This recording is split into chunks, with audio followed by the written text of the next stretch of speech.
તો આજે book of રેકોર્ડનો જે આપણું સન્માન છે એ મારા એકલાનું નથી. તમામ શાળા પરિવારના શિક્ષક ભાઈ બહેનો અને તમામ બાળકોનું છે. એટલે પોતાના માટે આપણે 9 તાળી પાડીએ.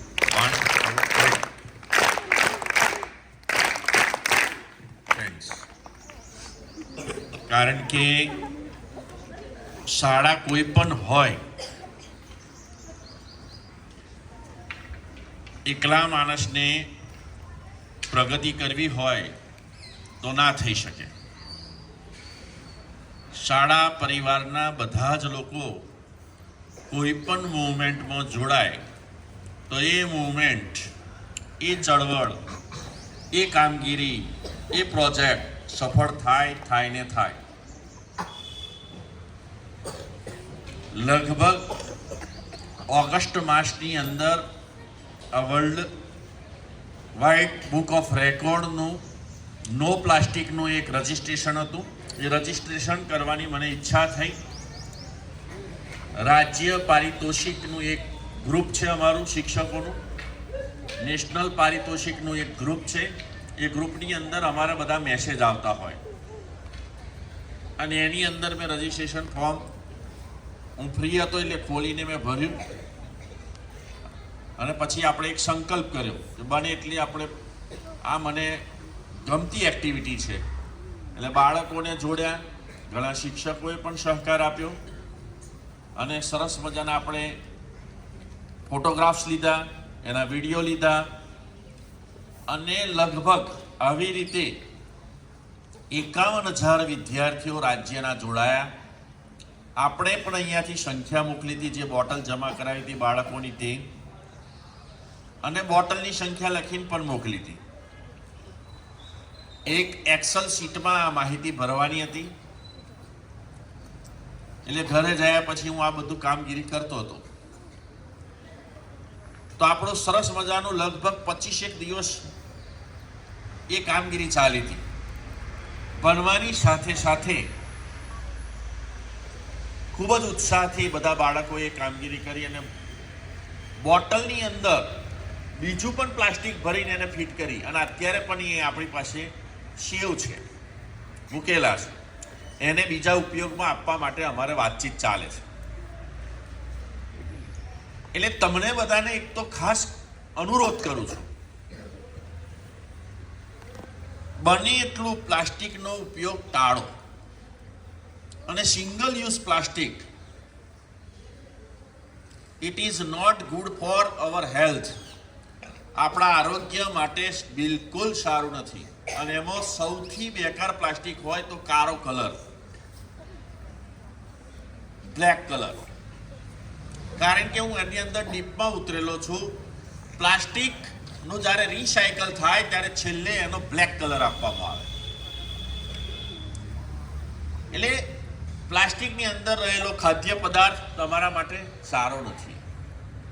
પ્લાસ્ટિકની બોટલમાં રહેલું પાણી એ પણ તમારા માટે બહુ સારું નથી. અને ક્યારેય ગરમ વસ્તુ પ્લાસ્ટિકની અંદર ના ભરવી. ઘણી વખત આપણે બજારમાં જોઈએ છે, કેટલાક લોકો ચા મંગાવે છે, પ્લાસ્ટિકની કોથળીમાં આવે છે. It is dangerous for our health. એકદમ ડેન્જર. એ કેન્સરનું જ નિર્માણ કરવાનું છે અંદર જઈ. તો આપણે કેન્સર નિર્માણ કરનારો આ પ્લાસ્ટિક, એવો રાક્ષસ, એને સળગાવો તોય આપણા માટે નુકસાન છે. એને ફેંકી દો તો જમીનની અંદર જઈને પણ ભૂમિનું પ્રદૂષણ કરે છે. એને પાણીમાં ફેંકો તો પાણીમાં પ્રદૂષણ કરે છે. એનો એક જ વિકલ્પ છે, આપણે એનો ઉપયોગ નહીં કરીએ. લાંબા ગાળાનું પ્લાસ્ટિક હોય, 25 વખત, 50 વખત, 100 વખત વાપરીએ એવા પ્લાસ્ટિકને વાપરો તો કંઈક ઠીક છે. અને તેમાંય ખાદ્ય પદાર્થો ન જ રાખીએ, નહીં તો ભવિષ્યની અંદર આપણા શરીર માટે, આપણા હેલ્થ માટે ચોંકાવનારા પરિણામો આવશે. એટલે આપણે બધા સરસવની શાળાના ખાસ વિદ્યાર્થીઓને હું અનુરોધ કરું છું, બે હાથ જોડીને, પ્લાસ્ટિકને સળગાવશો નહીં. તમે નાખશો તો જ સળગાવવું પડે ને. સળગાવશો નહીં અને બિલકુલ એનો ઉપયોગ ના કરો. તમારી મમ્મી પપ્પા ગમે તે પાદરાઈ શાકભાજી લેવા જાય તો એમને પણ 2 હાથ જોડીને વિનંતી કરો, કાપડની ઠેલામાં શાકભાજી લાવે, ભલે ભેગા લાવે, અને ભેગા લાવીને ઘેર તમે છૂટા પાડો. એ તો બનવાનું છે યાર.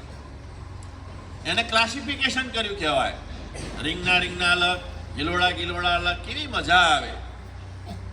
તો અત્યારે ફેશન થઈ જાય, છૂટા ના પાડવા પડે એટલે જબલામ લઈએ. અરે ત્યાં તો શિક્ષણ છે. તમારા ઘરમાં આપણે નાનું બાળક હોય ને એને છૂટું પાડે ને એ જ ભણવાનું છે. એટલે લગભગ 51,000 બાળકો તમારા જેવા જોડાયા.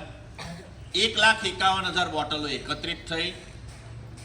કપડવંજના મુખ્ય સંચાલક હતા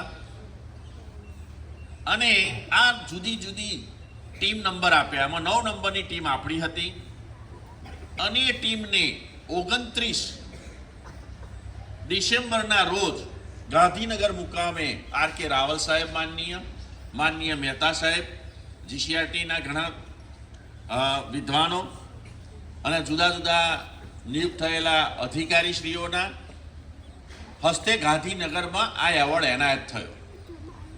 પણ હું કોઈ કારણસર, સામાજિક કારણસર હું જઈ ના શક્યો. એટલે એ કુરિયર દ્વારા મારી ઘેર આવ્યું હતું આ, અને આજે તમારી સાથે શેર કરું છું. એ મારા એકલાનો જ આ એવોર્ડ નથી, આ સૌ તમામનો એવોર્ડ છે.